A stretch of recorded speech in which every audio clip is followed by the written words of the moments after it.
Welcome into the live desk. I'm Janae Hancock here. I do want to take a look at this video right here on your screen. An E. coli outbreak has directly been linked to one of the largest fast food chains in the world. That is McDonald's. That's according to the CDC. And one person has died and nearly 50 people have gotten sick across 10 states, including here locally in Kansas and Missouri. With that being said, I do want to bring in Dr. Hawkinson with the University of Kansas Health System. Doctor, we know now that there so far has been one case linked in Missouri and in Kansas. That's the latest information from this investigation.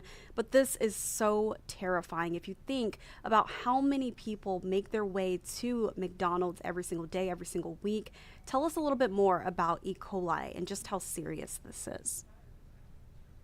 Yeah, well, I will say that E. coli in general is one of the bacteria that we have in our guts.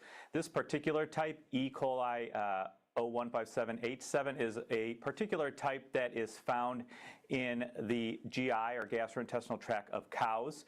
It can contaminate food products such as meat, beef, chicken, other products that are made when animals go to slaughter, but also it can contaminate vegetables as well. And I think that's what we have seen here. E. coli in general doesn't cause harm. This particular type does cause bad infection. It causes a really bad diarrhea illness that can lead to severe problems such as severe dehydration and certainly death, as we have seen with this most recent outbreak. What I would say is that for this particular infection, we don't generally treat with antibiotics. The treatment is generally supportive, meaning mostly IV fluids, IV fluid resuscitation, and also pain medicine if needed. But it's really important to keep people from getting dehydrated. Why don't we treat with antibiotics? The main reason is it can actually increase your risk of having one of the severe complications of this particular infection, which is called hemolytic uremic syndrome, or HUS, which can lead to blood clotting disorders as well as kidney failure. So again, the main treatment for this particular infection is IV fluids or rehydration and supportive care. Most people do recover within 5 to 7 days. But when do you start to see those symptoms, doctor? Because I know, like I said, we have one in Kansas and one in Missouri so far, but when should people really start paying attention?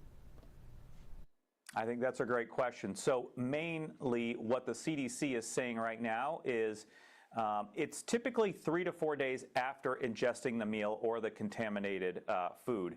And what people need to be on the lookout for is if you start to have symptoms of diarrhea and high fever, typically over 102, then you need to be concerned and call your medical provider or go seek medical evaluation. So I think that was a good question. In general, again, 3 to 4 days after consumption of the contaminated food, and then looking for those symptoms, particularly diarrhea, high fever. Also, other things could be abdominal pain or cramping, muscle aches, and things of that nature as well.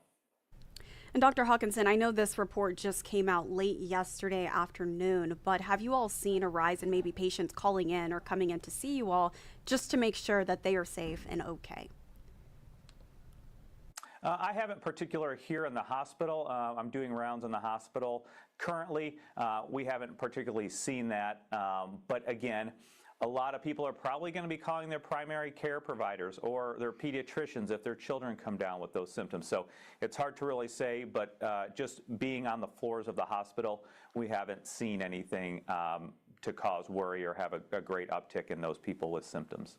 And just to give our viewers a bigger picture here, taking a look at this video once again, the U.S. Food and Drug Administration says that the slivered onions and beef patties on the quarter pounder are a likely source of contamination.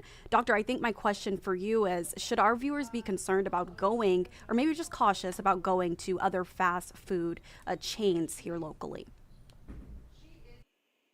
Well, I think that is a general broad question for sure. You know, I think, again, we need to point out that we need to rely on our regulatory experts such as the CDC, the FDA, those agencies which are tasked with helping provide protections for us by evaluating these places where food stuffs are prepared and made, but also the restaurants, and make sure that they are following the regulations.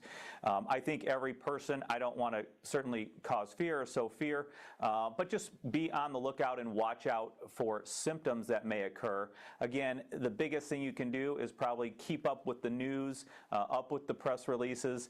Always obviously use frequent hand hygiene before doing most things, after using the restroom, especially before eating, things of that nature. For the most part, I don't think there's any reason to otherwise, sow general fear in the public.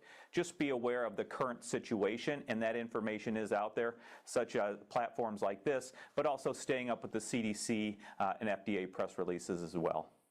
Dr. Hawkinson, it is always a pleasure to talk to you, bringing so much information to the table, especially with this huge outbreak that has taken over the country, but definitely in the state of Kansas and Missouri. So thank you again for your time.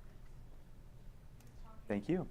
Taking a look at this video once again, I do want to let our viewers know that the president of the franchise, McDonald, said that the Quarter Pounder sandwiches will temporarily be removed from the McDonald's menu, so you will not see it in both states, Kansas and Missouri, here locally. Here at KCTV5, we will continue to provide you with new updates as they come in regarding this investigation.